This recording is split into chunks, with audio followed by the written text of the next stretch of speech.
doctor. Show them how much you love them with Bob Martin. Brushing your pet's hair and cleaning their teeth regularly is not only going to make them look their best, but it's good for their health too. In fact, grooming gives you a chance to go through your pet's coat with a fine-tooth comb, or a brush in this case, and allow you to pick up any subtle changes when it comes to their skin.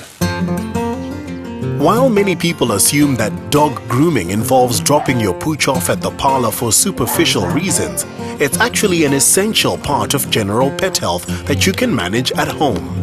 Grooming is a fundamental part of pet management, so every household that has pets should incorporate it into their regular routine with their pets. Most important reason why we groom is obviously hygiene, and this is applicable to both your dogs with short hair and your dogs with long hair.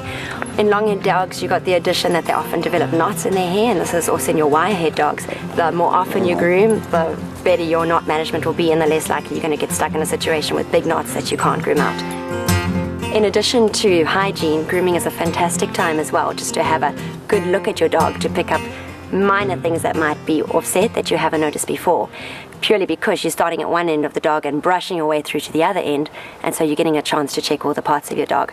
Usually when we're grooming, we start at the head, brushing through to the face. You can look at the teeth while you're at it, check that they're white, that there's no plaque accumulation. It's a good time to smell the breath and make sure it's all healthy.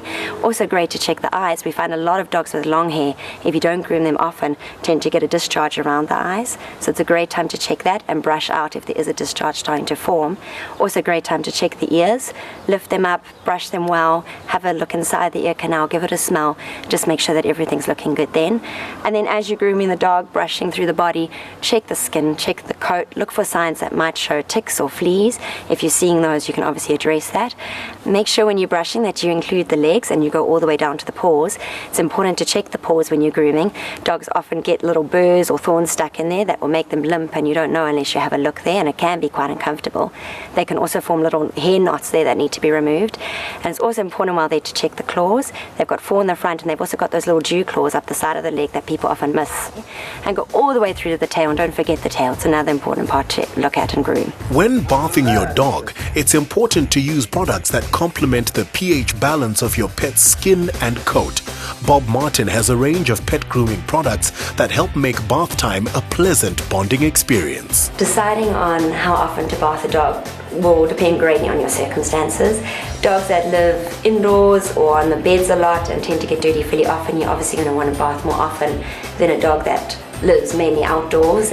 I suggest not waiting more than every 3 months, but you can bath a dog weekly or even daily in circumstances where it's needed, but you obviously have to choose your shampoo to match your circumstances.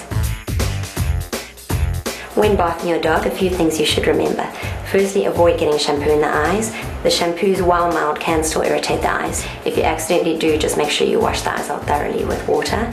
When washing the face, avoid getting water in the ears. Dogs can get ear problems from too much water in the ear canal, so block off the ear canals or put a bit of cotton wool in there first. And also, while washing the face, try and rather use a separate cloth or a sponge to wash the facial area rather than using your hands, because you'll get less soap in the area, which makes it easier to rinse off, and it's less intimidating for the dogs if you're using a cloth rather than splashing water in their face. Grooming your dogs forms part of basic animal care. So love them, care for them, remember to brush them regularly. The more regularly you do it, the more they'll enjoy it and they'll be used to it.